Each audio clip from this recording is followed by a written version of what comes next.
Hello again, June 20th, Thursday. Hello, everybody. I wanted to talk about a bunch of topics today, and the first is my Physique Trilogy, to me, is like my Star Wars trilogy, if you will. And many of you may not know this, but when George Lucas first made Star Wars, it was actually, he didn't know if he'd be able to make all the films. So the original script was a really thick script. It had all three of the first movies, episodes 4, 5, and 6. And then he extrapolated Star Wars, made Star Wars, and it became the global phenomenon that it is. So hence he was able to make his sequels and beyond. And I didn't know if after making Peak Physique, the first in my trilogy, that I'd be able to make the rest of it. So I had planned a trilogy since 2013. I've been planning this for 6 years now. And finally, at the end of this year, the trilogy will be complete. So you can imagine how excited I am with so much invested in this, not just monetarily, but my soul, and my life. So the first in the series, if you're not familiar, is Peak Physique. The second, of course, Complete Physique. And of course, the third, Outdoor Physique. I'm told soon we will be able to show the cover. So it is available for pre-order now. And what I really want to say is dreams are worth fighting for. And it's just, we live in such a fast world today. Things take time. It takes time to get into proper shape for me to make these books. You have to have it photographed. Then you have to pick out the photos and have them made to look their best. And then you have to write the manuscript, and there's steps and steps and steps. So patience with anything that you care about in this world is like number one. It's extremely important, and passion. I'd put the two of them together.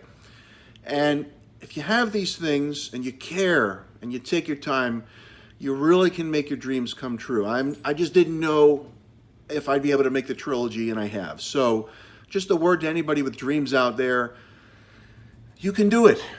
Just, you have to care and you have to believe. I want to talk about today, I was in class earlier, biology, and someone, a very thin, lean woman, an ectomorph, she's telling me she's having trouble gaining weight. And I suggested someone of your body type needs a lot of good fats in their diets. Her metabolism is raging. So nuts, avocados, salmon, beef, things of this nature. And I said, you don't have to eat a lot of these things, but you have to be consistent and you have to go to the gym. And she said, really? Actually, she was surprised you have to go to the gym. I mean, everything works together.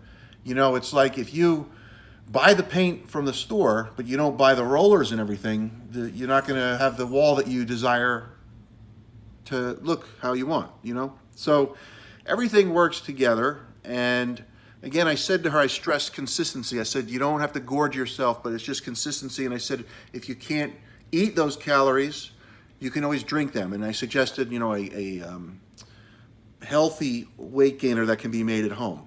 So what I'm saying is know your goals, know your body type. Are you naturally lean? Or do you tend to be on the heavier side? Or are you muscular and lean? The three body types, of course. So know where you fall and what it is you're trying to do. The other thing is, I don't really talk about calories a lot because, to be honest with you, although I had help for my shows years ago, bodybuilding shows, and my friend was kind enough to print out the caloric allotments, and the proteins and the macros and the carbs and the fats, ever since then I've kind of gone off of how foods look by the eye. I can sort of guesstimate where I need to be, and I make adjustments according to what the mirror tells me, what photos tell me, what videos tell me, because they don't lie. I don't like the scale.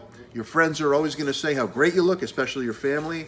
But photos, the mirror, video, and how your clothes fit, and your performance in the gym, if your strength is up or not, don't lie. They tell a whole lot of where you're at, your composition. So listen to them. Use those tools. I could talk a long time about calories and so forth, but all that information is out there, and it's important to be consistent and to not miss meals. It does no good to eat well. And what I mean by well is eating enough of the right foods for 3 days and then to sort of shove off the rest of the week. It's consistency that breeds results with anything, with getting in shape, with writing a book, with making a movie, with anything really. The other thing I want to talk about is a little bit about personal training, and I was one for 20 plus years, and there are a lot of quality personal trainers out there, but I don't know if I've talked about this before, but maybe things to look for.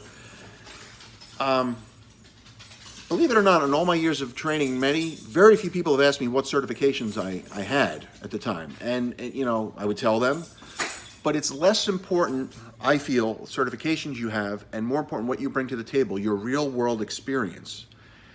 Personal training is not a time to impress the client as far as experimenting with things that you've not tried on yourself, exercises to have them stand on a ball or do things that could potentially wreak havoc and cause accidents.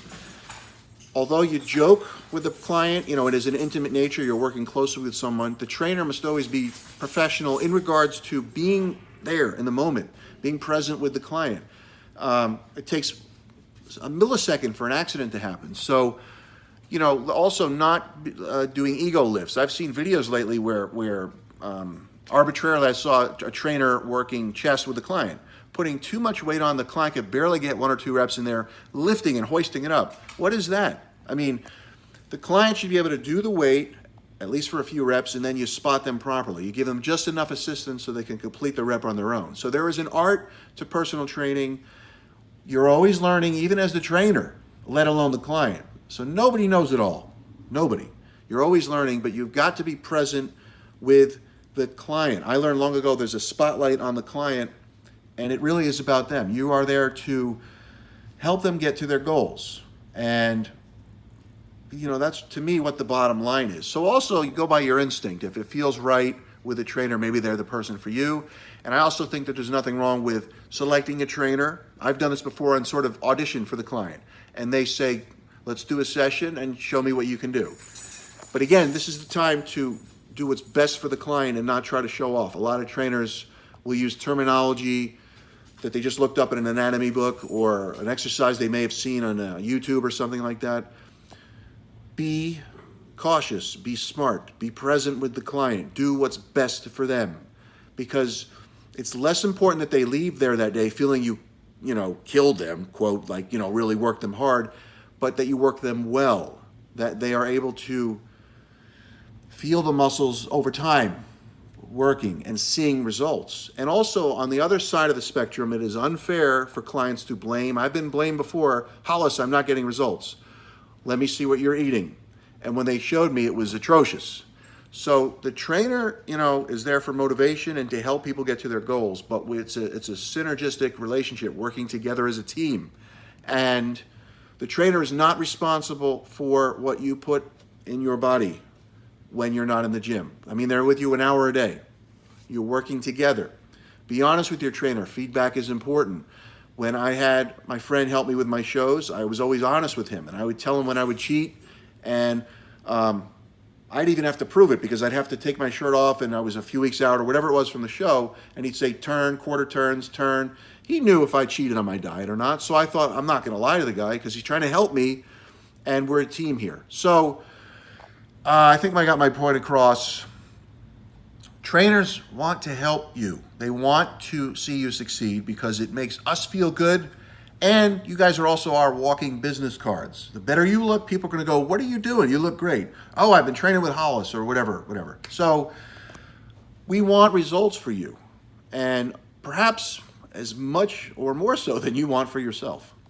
So have a great day, everybody, and thanks for letting me babble a little bit. Talk with you soon.